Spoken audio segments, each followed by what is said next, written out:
Okay, so here is the second of two figures that I found at Target today. So, again, I'm not sure when exactly this video is going to get uploaded. So they might all get uploaded in one big lump, and I might wind up parceling them out throughout the days. But like I said, right now I'm currently without internet. I've got it on my phone, so but I don't have it on my house. So it's a long story. I don't want to get into it, but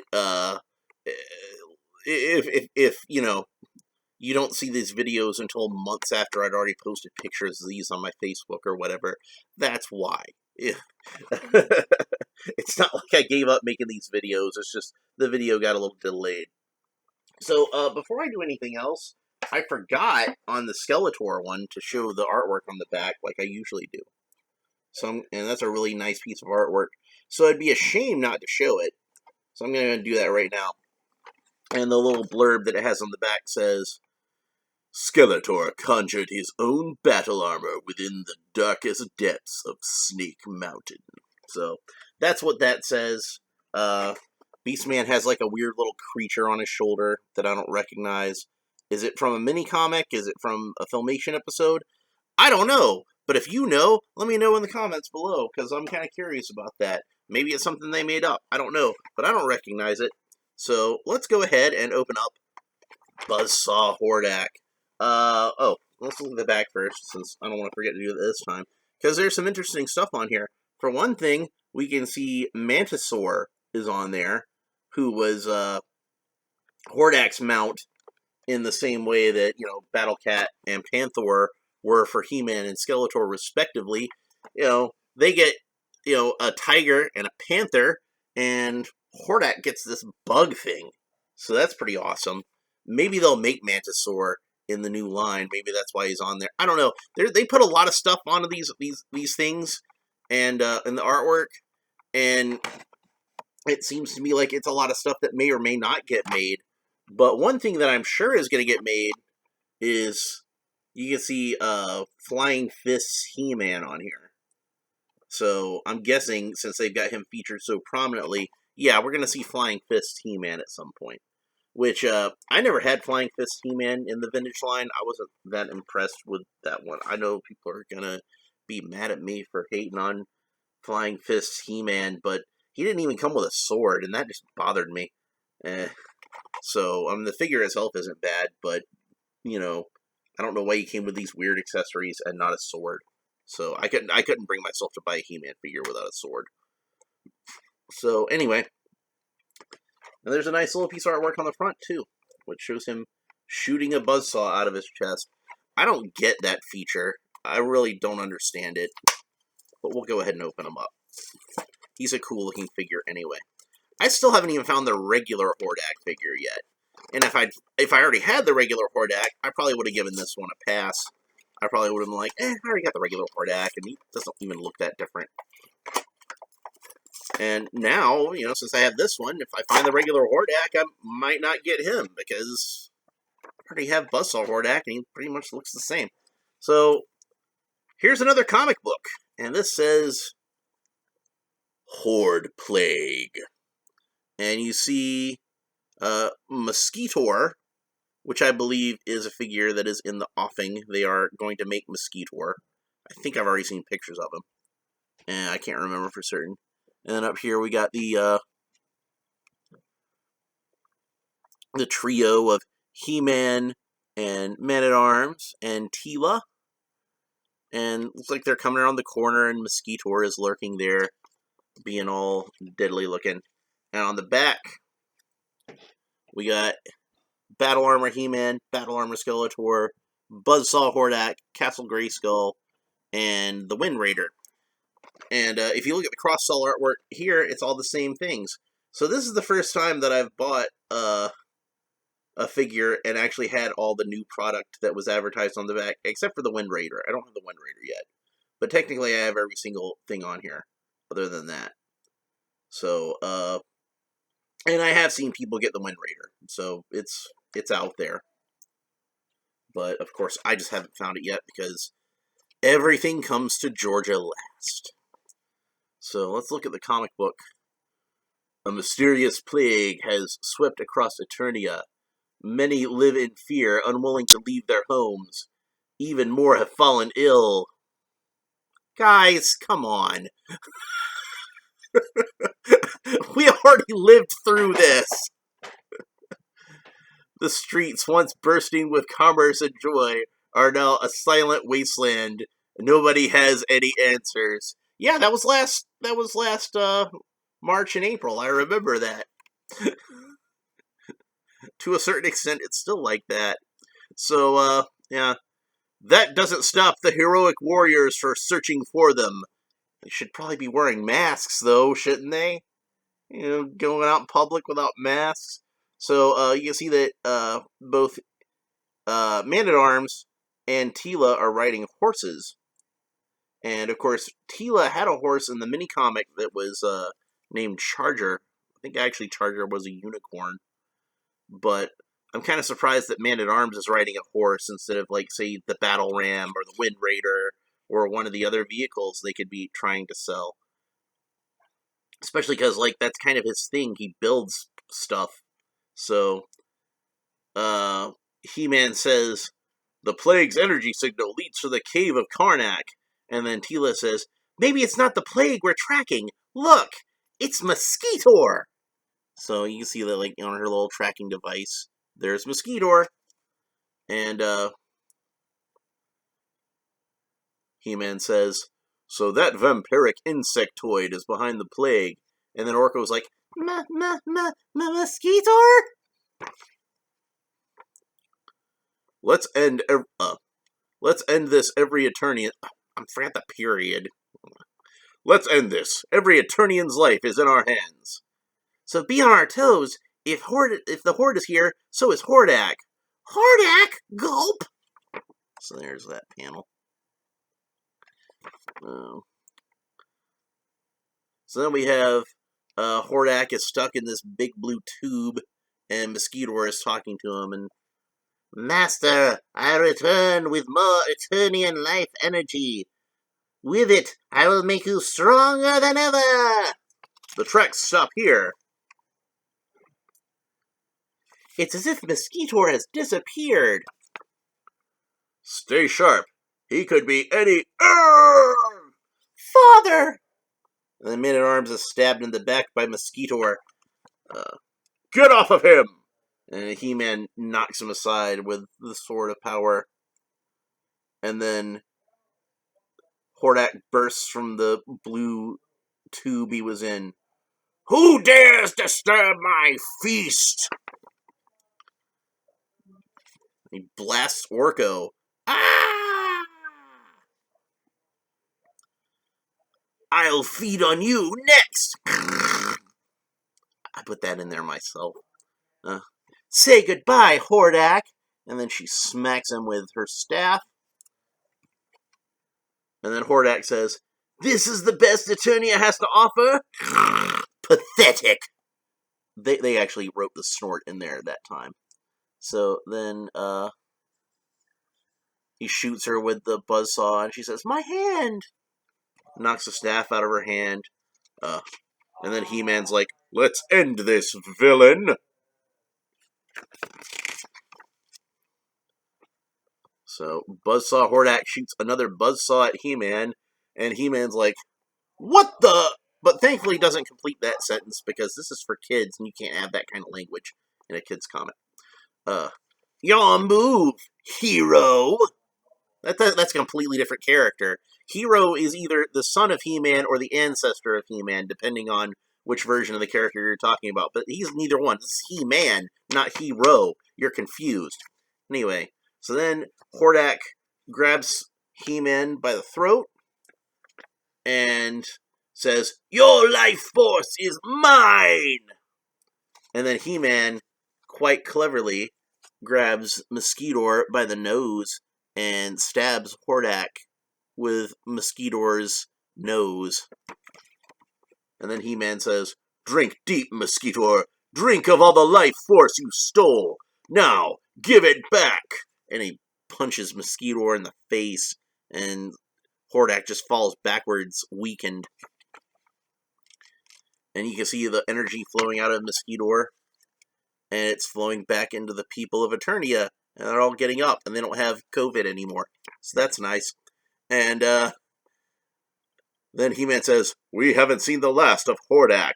Well, he should just be lying there on the ground. He didn't run away or anything. Just put some handcuffs on him and take him back to the dungeon, the palace or something. You know, banish him to Despondos or do something. He's just lying there. So, then Teela says, "Father, are you okay?" And Man-at-Arms says, "I'm fine, Teela. My energy returns." And then Orko says, "We cured the plague! Hooray!" So vaccines for everyone. And that's and that's the end of He-Man versus the coronavirus, which was a pretty enjoyable comic. Like, despite it being a little on the nose, on the Mosquitor nose, about their COVID metaphor. It'd be funny if it was something like they wrote this like way before COVID, and they were like, "Oh, geez, well, we already did the comic. Go ahead and put it out." But I don't know. I still liked it. I thought it was funny. So it was a fun adventure. Had a lot of good characters in it. So, but yeah, I always thought the Horde was one of the most brilliant things that they did in the original line, because if you think about it, the best figures were the villains. So, like you had like Trapjaw and Triclops and Cobra Khan and all these really cool villains. Yeah, there were some cool good guy characters. Obviously He-Man was great. You love Man-at-Arms, you love Teela, but none of the figures themselves were as cool as the villains, I don't think. So, and of course, Masters of the Universe already had like this really great good and evil dynamic going on with it. So how do you improve a good versus evil dynamic? You add more evil. You have good versus evil, and that added like a whole new dimension to the play patterns, because you could have where He-Man and Skeletor are forced to team up against HORDAK because he's just that much of a threat that even Skeletor is like, "We got to get this guy out of here." And you could have Skeletor team up with HORDAK, where it's like, He-Man's both of our enemies. We can get rid of him. After that, we can fight it out to see who should be ruler of Eternia. But we both want to get rid of He-Man. We might as well do that first. So, and then that leads me to my next my next play pattern that I enjoyed a lot when I was a kid, which was evil versus evil. So you could have Skeletor's evil warriors go up against the Horde. You didn't even need to have the good guys in there anymore. So you could just have all the really cool bad guy figures fighting each other. So, anyway, let's go ahead and open them up. I'll go ahead and take them out. And since I didn't use my handy-dandy X-Acto knife there, I'm sure some of my viewers might miss it. So let's go ahead and use the X-Acto knife this time and cut them rubber bands. Starting to have to put a little more effort into that than I had been recently. Might need to get a new blade on her. I don't know. Thankfully, none of those tabs that the recent WWE figures had, because those are even more annoying than the rubber bands. And it looks like it's stuck in the crook of his elbow. And is the cape removable? I don't think this cape is removable. And it's got this thing going on, like with Keldor, where they put it through the plastic tray in the back. But I don't want to take a chance on messing up the cape, so I'm just going to cut this tray off. Just going to cut it off completely. That's the best way to get the capes out of the trays. That way you don't have to worry about accidentally tearing the vinyl of the cape or putting markings on there or anything annoying like that. And I got the tray from when I opened Battle Armor Skeletor earlier, so I'm just going to kind of condense those down a little bit. There'll be less crap to throw away when I'm done with this video. So we got HORDAK out. Now let's take out all of his accessories, which, again, like with Skeletor, it doesn't have its own tray. It's just kind of stuck in the side of the bubble. And he doesn't have as many accessories as Skeletor either. Well, I guess technically the amount of accessories is the same, but they're smaller, most of them. So he's got an extra hand also. which is going to come in handy. And he's got the two buzzsaws, which this one I think is more actually buzzsaw shaped. And this one is just kind of more like almost like a starburst. Not the candy starburst, but an actual burst of a star. And I don't know if this is coming across, but it actually has, like, you can kind of see it here. Maybe if I put a little shade on it with my hand. It's got a little Horde emblem sculpted into the buzzsaw. And then it's got an extra head, like most of these have. But, of course, this head is already pretty much the vintage HORDAK head. And I think that's the one that they're using on the regular one, but I'm not 100% sure. And this other one with, like, this wicked grin to it, I actually like this one a little better. So I'm going to go ahead and swap these out right now. So it looks like the cape is on, like, this hinge. I guess we're going to figure out what that does, because it might be part of the buzzsaw mechanism. And yeah, you can see that the cape is, like, kind of bolted in there with these metal rivets, so it ain't coming off. That cape is on there. If you want to get this cape off of there, you're gonna have to cut it off. So we can pop his head back on, the new head, the alternate head. And like I said, I like this head a little bit better, so I'm gonna keep that. I like that wicked grin. He looks really cool. So, and then the last accessory is the standard Horde Crossbow, which if they get around doing more Horde figures, we're sure to see more of these. So, and much like the vintage figure, you can click it back like this, and we press this button, it's gonna pop forward. So that makes a nice little you can use that to knock other figures backwards. It's kind of weird because it makes it more of a melee weapon than an actual crossbow that shoots bolts. But I'm sure you could pretend to shoot bolts with it. And he doesn't actually hold it in his hand. It clips onto his forearm. Again, like with the old vintage crossbow. And that brings us to kind of a funny point, because he's got this extra gripping hand so that he can hold stuff in his hand. This hand seems to be more like, the fingers are kind of warped, but it looks to me more like it's a He-Man hand molded in black.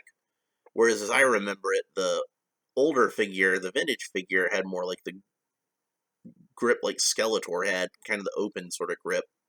But whatever, it doesn't really matter. But it's strange to me they gave him two hands that are capable of holding weapons, but he doesn't actually have any weapons to hold. The only weapon he comes with is his crossbow, and it clips to his wrist. So, that's kind of strange.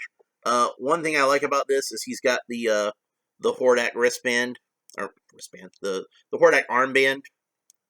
So, you know, if you wanted to, I guess you could buy an extra HORDAK and put another one on here. It should be fairly easy to do because it's a separate piece. But the original figure only had one. On the cartoon, he had two because they liked the characters to be symmetrical on that. But yeah, he's pretty cool. The figure, to me, is noticeably darker in terms of gray than the original figure was. But let's see if we can do the buzzsawing of Buzzsaw HORDAK. Now, he had an instruction sheet, but I'm thinking when the package fell on the ground, the instruction sheet fell out, because I don't see it in here. Is this it? I think this is it. Yeah, here's the instruction sheet. And according to this, HORDAK's arms come off, which is different from the Battle Armor figures where the arms don't come off. Or at least Battle Armor He-Man, the arms don't come off. I didn't try it on Skeletor. No, I don't think it does. But yeah, HORDAK, Buzzsaw HORDAK's arms do come off. So that's good, because I'm hoping at some point they would make different arms that could go on HORDAK. You could probably take arms that would go on, like, you know, Roboto or Trapjaw and switch them on here if you want to give them various arm replacements. Hopefully when they do Hurricane HORDAK, you can take his arm, because he'll have that Hurricane arm, and put it into various figures. So that way, if you want to have the gun arm of Hurricane HORDAK, but you don't want to have it on that body with the golden armor, you could say put it on this one. So let's look and see how the Buzzsaw feature works. And it just says, click Buzzsaw into place.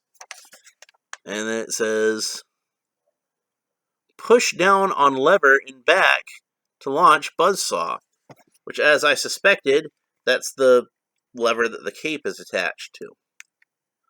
So let's go ahead and try that out and see how it works. I'm going to take the Starburst one and put it in there first, because I'm not that impressed with that one. So we click it in there. Can you do it with it closed? Doesn't look like you can do it with it closed. You probably have to have it open. So, alright, so make sure that clicked in there good. Well, let's try to do it closed again, because I don't think I had it clicked in there all the way. Yeah, it doesn't quite open as much as I guess you're not supposed to do it that way. So, but I did think I'd try it. So yeah, open the front up manually, and then we can press down on the lever. Shoots out just like that. And thankfully it didn't shoot too far, because I think it bounced off my computer screen. Good thing I shot it directly at the computer screen. My room's kind of a mess right now, so I don't want to lose it anywhere. So that was why I shot off this one, because I don't think it's quite as cool as the actual Buzzsaw looking one. So that's the one I'm going to keep in his chest. So yeah, the colors are very much how I remember the original colors as being. One thing that's interesting about this head is that the teeth are sculpted in, and as I remember it, the teeth on the original HORDAK figure were not sculpted in. They were just kind of painted flatly on there. And they're red teeth, of course. So when I was a kid, I always thought HORDAK was like some sort of vampire bat. You know, the pointy ears, of course, indicating he's a bat. The pale skin on the face, indicating that he's a vampire. And I wasn't sure if, like, the gray parts were supposed to be his skin, or if they were supposed to be tights. But, you know, you can see, like, the part of his face is that same color gray. So, you know, it could be either. Maybe he just has a white face and the rest of his body is gray. Kind of like how a killer whale has spots of him that are white and spots of him that are black. HORDAK has some parts that are like this pale, almost kind of sickly white color. It's kind of like a cream, like an off-white, and parts of them are the darker gray. Which, like I said, this is a much darker gray than the original figure, but it still looks pretty cool. And I know a lot of Filmation fans are going to be like, you know, he should be blue, because he was blue on the cartoon, and it needs to be cartoon accurate, and, you know, I'm like, it needs to be toy accurate, first of all. He was a toy first. But, you know, like, they've got, like, as a convention exclusive coming out, they've got that blue version of HORDAK. And unfortunately, since it's a convention version, that means it's going to be expensive. But due to the nature of these, like, you know, it should be pretty easy for you to make the HORDAK that you want to make. Like, Skeletors are a dime a dozen right now. If you really want them to have blue arms and blue legs, get an extra Skeletor and swap out the parts. Like, you know, these boots are really loose on here. They're really loosey-goosey. I'd heard some people say that, like, yeah, they can get kind of pulled down and have a little bit of space in between them. I don't know if that's coming across on the camera. It's not quite as pronounced as the example that I saw on Facebook, but there is a little more space there than on most of these figures. But yeah, you could take these boots and put them on Skeletor legs, and then put the Skeletor legs onto this body. You could take Skeletor arms and put them on here, and you could even take the armband and put them on the Skeletor arms. So you might have to do a little bit of painting, because you'd want to have the glove cuff. But I think with Skeletor's fins, you know, kind of like how it worked with Ninjor, it could give you the illusion of having guns and gloves, and you wouldn't have to do too much to it. So, and notice also, in all the stuff I've been doing, this crossbow has stayed on, like, solidly. So I gotta give him a thumbs up for that. So, this is a pretty great figure. And I still don't know if I'm going to wind up getting the regular HORDAK since I have this one now. Because he's going to look pretty much the same. So I don't know if there is much point to me buying both of them. I'll tell you what, I'm certainly not going to run myself ragged looking for a figure that looks pretty much identical to this one, just so that, I can be a completist about it. If I never see the regular HORDAK in the stores, I'm going to be pretty happy with this one. And in fact, if I see the regular HORDAK in the stores, I probably won't buy them unless I'm not looking for anything else at the time and just really want to buy an action figure. So, that's pretty much it for this review. If you enjoyed it, please like and subscribe and share and all the other stuff that you can do below to be interactive. You can leave comments and tell me how stupid I am. You can leave a comment and tell me that I need to buy the other HORDAK because otherwise I won't have the complete collection. Or you can back me up and be like, hey, yo, you don't really need that other HORDAK because you already have this one and it's super sweet. So, maybe you should buy another HORDAK so you can do a custom where you can make him look like the Filmation version. Because I know you really want one, even though you were talking smack about the idea. Yeah, I do actually kind of want one. I like the Filmation version. I'm not saying I don't like the Filmation version, but I am saying that, it probably is higher priority to make the original toy that the Filmation version was based on. So, whatever. Anyway, I've talked about this figure for almost a half an hour, so I think it's time to call it short, especially because I might be getting Sierra Glow today, and that means I would be making a third video. And, hopefully that'll actually get delivered, but I'll believe it when I see it. We'll talk to you next time. Bye.